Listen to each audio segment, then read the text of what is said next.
Good morning student. Welcome to the Parma Secondary School online classes. Students, पिछली class में हमने आपको आपकी पाठ्य पुस्तक वसंत का द्वितीय चैप्टर बचपन जो है पढ़ाया था, जिसके हमने क्वेश्चन आंसर किए थे और हम भाषा की बात कर रहे थे, जिसमें हमने क्रियाओं से भाववाचक संज्ञा बनाना सीखा था. आज हम भाषा की बात का दूसरा क्वेश्चन करेंगे. इस क्वेश्चन को करने से पहले हम आपको विशेषण के विषय में समझा देते हैं. सबसे पहले देखिए, विशेषण किसे कहते हैं. देखिए, विशेषण क्या होता है. संज्ञा या सर्वनाम की, संज्ञा कोई शब्द हो या सर्वनाम हो, उनकी विशेषता बताने वाले जो शब्द होते हैं उन्हें विशेषण कहते हैं. कि कोई भी ऐसा शब्द जो किसी भी संज्ञा या सर्वनाम की विशेषता बताए तो वो क्या कहलाता है, विशेषण कहलाता है. जैसे लाल फूल. अब जो ये लाल फूल, जैसे लिखा लाल फूल, अब ये जो लाल रंग है ये फूल की विशेषता बता रहा है कि फूल कैसा है, लाल रंग का है. ठीक है, तो ये क्या हुआ, ये विशेषण हुआ. ठीक, ये विशेषण हुआ. तो फूल क्या है, संज्ञा है. तो इस शब्द ने किसकी विशेषता बताई है, फूल की. फूल क्या है, संज्ञा है. तो इसी तरह से इसकी हम कहेंगे कि विशेषण क्या होते हैं कि संज्ञा या सर्वनाम वाले शब्दों की जो है विशेषता बताने वाले जो शब्द हैं वो विशेषण कहलाते हैं.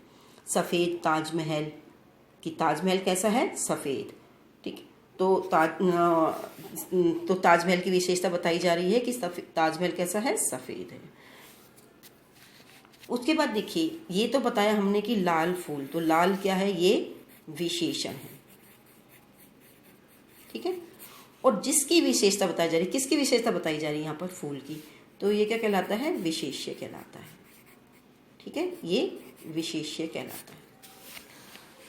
अब हम देखेंगे कि विशेषण के जो भेद हैं वो कौन कौन से होते हैं. विशेषण के भेद 4 होते हैं. 4 भेद होते हैं. सबसे पहला होता है गुणवाचक विशेषण. ठीक है, सबसे पहला होता है गुणवाचक विशेषण. गुणवाचक विशेषण में किसी भी संज्ञा या सर्वनाम का गुण, दोष, रंग, आकार, इसका बोध जो करवाए वो कहलाते हैं गुणवाचक विशेषण. जो किसी भी संज्ञा या सर्वनाम के गुण, दोष, रंग, आकार आदि का जो बोध करवाए वो गुणवाचक जो है विशेषण कहलाते हैं. जैसे अच्छा, बुरा, छोटा, मोटा, पतला, कमजोर. तो ये सब क्या है कि किसी भी चीज़ का वो गुण बता रहे हैं. छोटा लड़का, तो लड़का कैसा है, छोटा, तो ये क्या है, उसका लड़के का गुण बता रहे हैं कि लड़का कैसा है, छोटा है, तो ये क्या है, उसका गुण. मोटा आदमी, आदमी कैसा है, मोटा, तो ये उसका गुण. काला आदमी. ठीक है, तो ऐसे कोई भी उसका जो है गुण बताए, दोष बताए, रंग बताए, आकार आदि का जो बोध बताए वो कहलाते हैं गुणवाचक विशेषण. उसके बाद इसके दूसरा आता है संख्यावाचक विशेषण. संख्यावाचक विशेषण,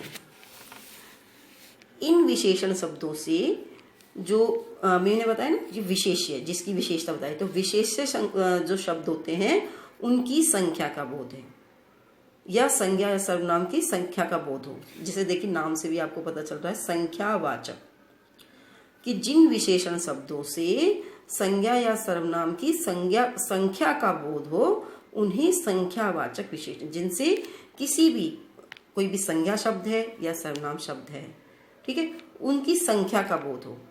जैसे 3 भालू. अब ये क्या है, 3 संख्या है, तो अब इससे हमें पता चला कितने भालू हैं, 3 भालू हैं. ठीक है, प्रतिवर्ष, ठीक है, दोगुनी, तुम्हें दोगुनी मार खानी पड़ेगी, कितनी मार खानी पड़ेगी, दोगुनी यानी कि डबल। तो 3 भालू, प्रतिवर्ष, दोगुनी, इनसे क्या है, इन शब्दों से संख्या का पता चल रहा है। तो ये क्या कहलाए, संख्यावाचक विशेषण।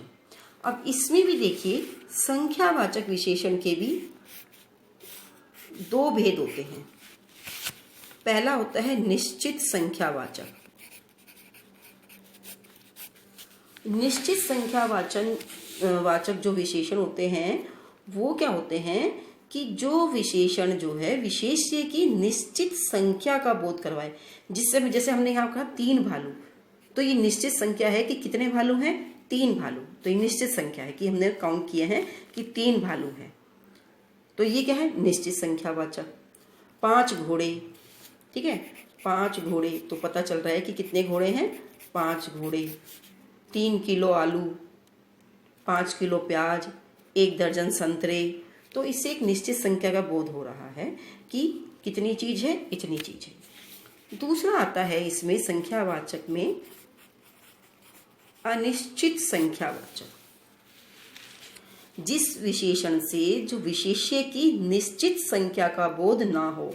इसमें क्या है कि जिस विशेषण से विशेष्य की निश्चित संख्या का बोध हो, ठीक है। और इसमें क्या है, इसका अपोजिट हो जाता है कि जिस विशेषण से विशेष्य की निश्चित संख्या का बोध ना हो, जिसके हमें पता नहीं कितने हैं। जैसे अब कहते हैं कुछ लड़के तुमसे मिलने आए हैं। अब हमने ये नहीं देखा कितने लड़के हैं, कुछ लड़के हैं, लेकिन क्या है वो संख्यावाचक है क्योंकि उनको हम गिन सकते हैं, ठीक है, उनको हम गिन सकते हैं, वो काउंटेबल हैं। सब स्त्रियां अपने अपने स्थान पर बैठ गई। अब स्त्रियां भी हमने ये नहीं गिनी है कि कितनी स्त्रियां हैं, लेकिन उनको हम काउंट कर सकते हैं। तो ये क्या है कि हमें पता नहीं कितनी स्त्रियां हैं, पर हमने कहा कुछ स्त्रियां। तो ये क्या, अनिश्चित।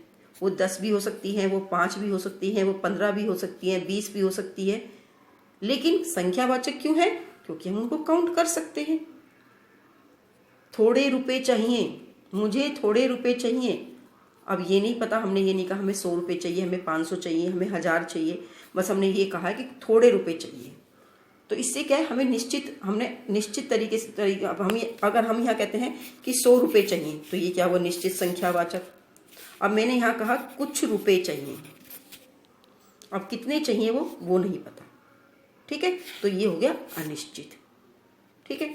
तो पहला हमने पढ़ा गुणवाचक विशेषण, दूसरा संख्यावाचक विशेषण। संख्यावाचक में निश्चित और अनिश्चित। उसके बाद आता है हमारा संकेतवाचक। तीसरा इसका भेद कौन सा है, संकेतवाचक विशेषण, ठीक है, संकेतवाचक विशेषण। इसमें क्या होता है कि इसमें संज्ञा से पहले आकर के जो सर्वनाम वाले शब्द होते हैं वो के संकेत करते हैं, ठीक है। संज्ञाओं से पहले आकर उसकी वो संकेत करने वाले जो सर्वनाम शब्द होते हैं वो संकेतवाचक। जैसे यह घर, अब हम संकेत करें कि कौन सा घर, यह घर, ठीक है, यह घर, हमने संकेत किया है कि यह घर।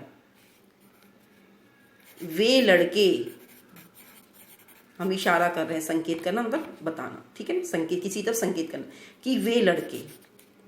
अब इसको देखिए हम सर्वनामिक विशेषण भी कहते हैं। इसे क्या कहते हैं हम, सार्वनामिक विशेषण भी कहते हैं। क्यों कहते हैं, अब ये जो शब्द है यह और वे, ये सर्वनाम भी है, ठीक है, लेकिन ये क्या है, संज्ञा से पहले आ गए हैं। ये क्या है, संज्ञा है, ये संज्ञा है, तो ये संज्ञा से पहले आकर के संकेत कर रहे हैं, तो ये संकेतवाचक विशेषण है, इसलिए इसे सार्वनामिक विशेषण भी कहते हैं। ओके, उसके बाद हमारा आता है अगला परिमाणवाचक, सबसे लास्ट अपना 4th नंबर, परिमाणवाचक विशेषण। अभी हमने जैसे पढ़ा था संख्यावाचक, जो चीज काउंट की जा सकती है, जिसके हमने दो भेद किए थे, निश्चित और अनिश्चित। अब सब चीजें तो हम काउंट कर नहीं सकते, कुछ चीजें ऐसी होती हैं जिन्हें हम तोल करके, नाप करके इस तरह से लेते हैं। तो वो जो भी ऐसी चीजें हैं वो क्या कहलाती है, परिमाणवाचक।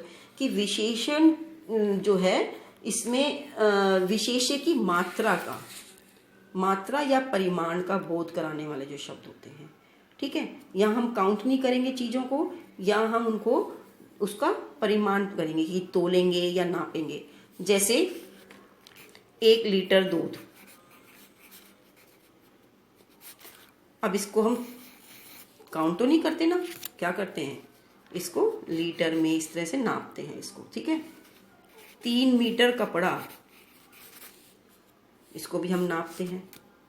तो ये क्या कहलाते हैं, परिमाणवाचक, जिन्हें हम काउंट नहीं करते, संख्या में नहीं, जिन्हें हम नापते या तोलते हैं, तो वो क्या कहलाते हैं, परिमाणवाचक विशेषण।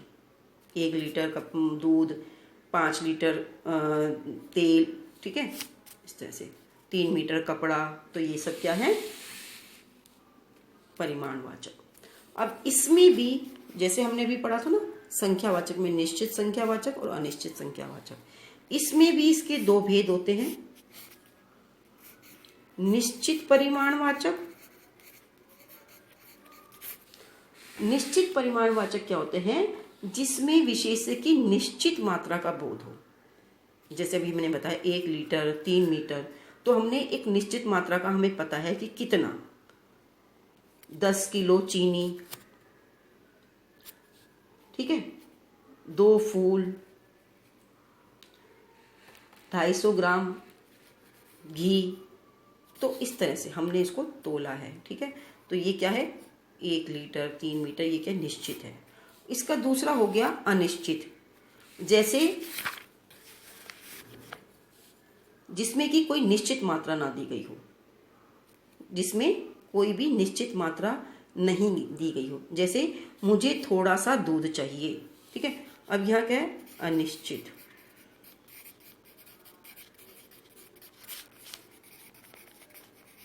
थोड़ा दूध, अब इसको काउंट तो नहीं कर सकते। अब इसमें ये नहीं पता 1 कटोरी दूध चाहिए, 2 कटोरी चाहिए, या 1 लीटर चाहिए, बस थोड़ा दूध चाहिए। तो निश्चित ये निश्चित नहीं है, ये अनिश्चित है, ठीक है। थोड़ा सा कपड़ा, ठीक है ना, थोड़ा। अब यहाँ तो 3 मीटर कपड़ा कहा, लेकिन हमने कहा मुझे थोड़ा सा कपड़ा चाहिए। अब कितना कपड़ा चाहिए, यहाँ पर कोई निश्चित मात्रा नहीं है उसकी, ये तो क्या कहलाते हैं, अनिश्चित परिमाणवाचक, ठीक है। तो परिमाणवाचक में क्या है, जहां पर विशेष्य की मात्रा या परिमाण का जो बोध करवाते हैं, वो शब्द क्या कहलाते हैं, परिमाणवाचक विशेषण कहलाते हैं, कि उसकी निश्चित मात्रा या परिमाण का बोध करवाते हैं। इसके भी दो भेद हैं, निश्चित और अनिश्चित। निश्चित परिमाणवाचक क्या है, कि जिसमें निश्चित मात्रा का बोध हो, और अनिश्चित क्या है, जिसमें उसकी निश्चित मात्रा का बोध ना हो, ठीक है। समझ में आ गया। तो इसके हमने 4 भेद पढ़े हैं। गुणवाचक, जिसमें विशेष्य की, मैंने पहले बताया था कि ये क्या है, विशेषण, कि जो विशेषता बता रहा है और जिसकी विशेषता बताई जा रही है वह विशेष्य। तो गुणवाचक में जो है विशेष्य की जब कोई गुण, दोष, आकार उसका बताया जाए तो वो गुणवाचक विशेषण होता है। संख्यावाचक में जहाँ उसकी संख्या बताई जाए विशेष्य की, और इसमें भी निश्चित और अनिश्चित जो है 2 होते हैं। निश्चित में जहाँ उसकी निश्चित संख्या का पता हो, अनिश्चित संख्यावाचक क्या होते हैं, जिसमें उसकी संख्या का हमें बोध ना हो। कुछ सेब दे दो, ठीक है, कुछ लड़के, और जैसे मैं एग्जाम्पल बताया था, ठीक। तो ये अनिश्चित संख्यावाचक। उसके बाद हमने कहा था संकेतवाचक, कि जो शब्द, जो सर्वनाम शब्द संज्ञा से पहले आकर के उसकी तरफ संकेत करें, ठीक है। यह घर, घर क्या है, संज्ञा है, यह क्या है, सर्वनाम है। तो यह घर, तो ये घर की तरफ संकेत कर रहा, तो ये संकेतवाचक या सार्वनामिक विशेषण कहलाते हैं, क्योंकि ये क्या है, ये शब्द क्या है, ये सर्वनाम है, इसलिए इन्हें सार्वनामिक विशेषण भी कहा जाता है और संकेतवाचक विशेषण भी कहा जाता है। उसके बाद आता है आपका परिमाणवाचक, जिसमें की चीज को काउंट नहीं किया जाता, उसके जो है विशेष्य की परिमाण का बोध करवाते हैं, कि उसको नापा जाता है या तोला जाता है, सिंपल भाषा में ये है। इसमें भी निश्चित और अनिश्चित दो भेद होते हैं। निश्चित में जिसमें उसकी निश्चित मात्रा का बोध हो कि 1 लीटर, 2 मीटर, 3 लीटर, ठीक है, ये निश्चित मात्रा। अनिश्चित थोड़ा दूध, थोड़ा कपड़ा, थोड़े चावल, थोड़ी चीनी, तो उसमें कोई निश्चित मात्रा नहीं है, तो ये कहलाते हैं अनिश्चित परिमाणवाचक। तो यहाँ पर जो हमारा अगला भाषा की बात का जो क्वेश्चन है वो इसी से रिलेटेड है, इसलिए हमने उस क्वेश्चन को करवाने से पहले आपको ये समझाया है, ठीक है। अब ये आपको समझ में आ गया, तो अब हम क्वेश्चन करते हैं।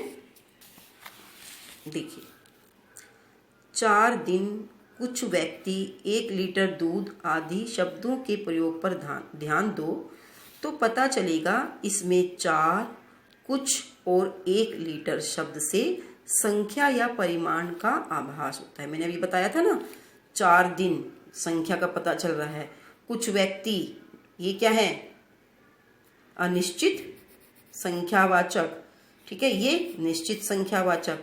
1 लीटर दूध निश्चित परिमाणवाचक, ठीक है।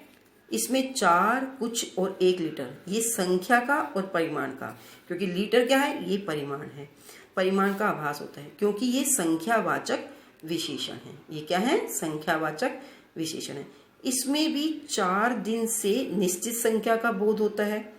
बताया था ना, निश्चित संख्या 4 दिन, हमें पता है कितने दिन है, निश्चित संख्या का बोध होता है, इसलिए इसको निश्चित संख्यावाचक विशेषण कहते हैं।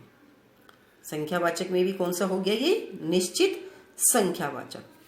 और कुछ व्यक्ति से अनिश्चित संख्या का बोध होने से इसे अनिश्चित संख्यावाचक विशेषण कहते हैं। अब कुछ व्यक्ति, 4 दिन तो हमें निश्चित संख्या, क्योंकि संख्या का पता चल रहा है कि कौन सी है, 4 दिन, तो ये निश्चित संख्यावाचक। और कुछ व्यक्तियों को काउंट कर सकते हैं ना, लेकिन कितने हैं ये नहीं पता, तो ये कौन सा हो गया, अनिश्चित संख्यावाचक, ठीक है। तो ये यहाँ पर यही कहा गया है कि कुछ व्यक्ति से अनिश्चित संख्या का बोध होने से इसे अनिश्चित संख्यावाचक विशेषण कहते हैं।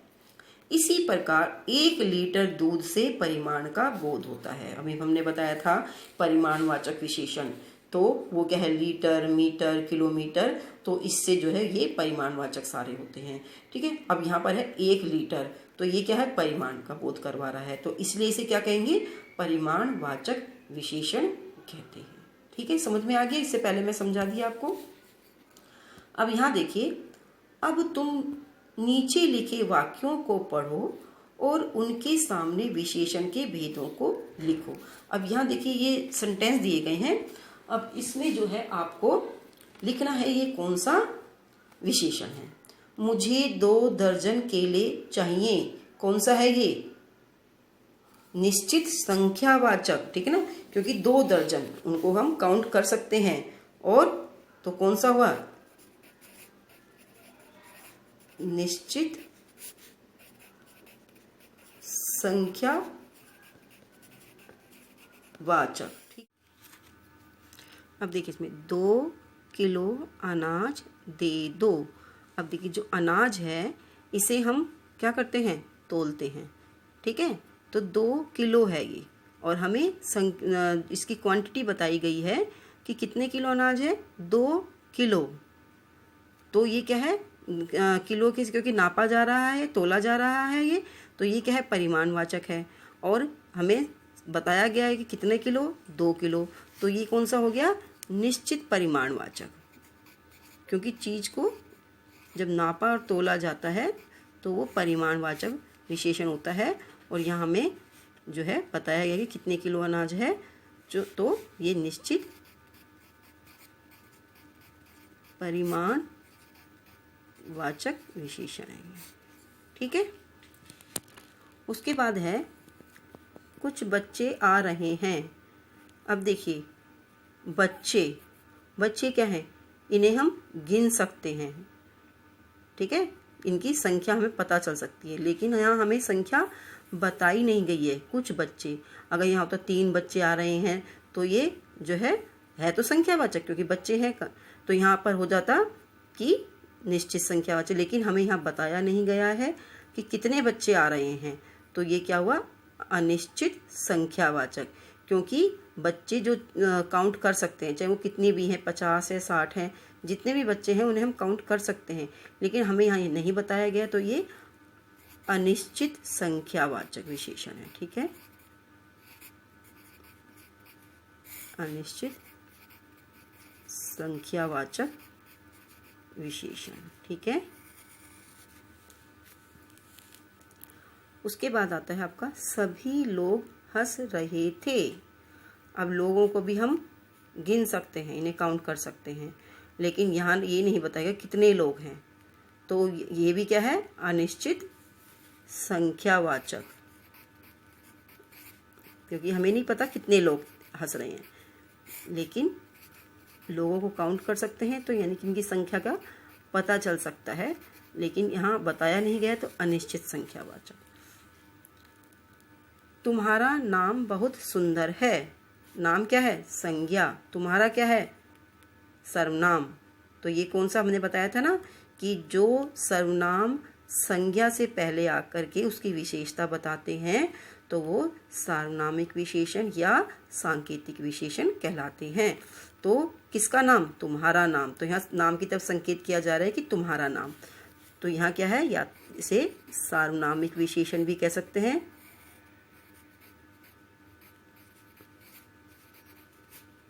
विशेषण भी कह सकते हैं, या सांकेतिक विशेषण भी कह सकते हैं। ठीक है, सांकेतिक विशेषण भी कह सकते हैं। तो पता चल गया, पहला है निश्चित संख्यावाचक, दूसरा है निश्चित परिमाणवाचक, फिर है अनिश्चित संख्यावाचक, फिर अनिश्चित, ये भी संख्यावाचक है, फिर है सार्वनामिक विशेषण या सांकेतिक विशेषण। ठीक है, इसके बाद अगला देखिए क्वेश्चन, कपड़ों में मेरी दिलचस्पियां मेरी मौसी जानती थी। अब इस वाक्य में जो रेखांकित शब्द हैं, रेखांकित शब्द जो ये कौन सा, मेरी और ये दोनों मेरी, ये जो रेखांकित शब्द हैं ये दिलचस्पियां और मौसी संज्ञाओं की विशेषता बता रहे हैं। ये क्या है, ये संज्ञा है, मौसी और ये दिलचस्पी। तो जो रेखांकित शब्द है मेरी, तो ये किसकी विशेषता बता रहे हैं, इन दोनों संज्ञाओं की विशेषता बता रहे हैं। किसकी, मेरी दिलचस्पियां, और किसकी, मौसी, मेरी मौसी, तो इनकी विशेषता बता रहे हैं, इसलिए ये सार्वनामिक विशेषण है। अभी हमने बताया था आपको सार्वनामिक विशेषण के विषय में, तो ये वही है। सर्वनाम कभी कभी विशेषण का काम भी करते हैं, कि जो सर्वनाम है जब विशेषण का काम करते हैं तो वो सार्वनामिक विशेषण कहलाते हैं, जब वो संज्ञा से पहले आ जाते हैं। तो पाठ में से ऐसे 5 उदाहरण छांट कर लिखो। अब ये जो है हमारे चैप्टर में ऐसे बहुत से शब्द आए हैं, तो इनमें से जैसे अब इसमें एग्जाम्पल दिया, ये आपकी बुक के अंदर से ही, जैसे हमारा, घर, हम, बच्चे, तुम्हारी, नानी, तो ये हमारा, हम, तुम्हारी, ये सब क्या है, सर्वनाम है, और ये क्या है, सब विशेषण है। ठीक है, तो ये क्या कहलाए, सर्वनामिक विशेषण। तो आपकी बुक में से, आपके चैप्टर में से ही ये शब्द हैं।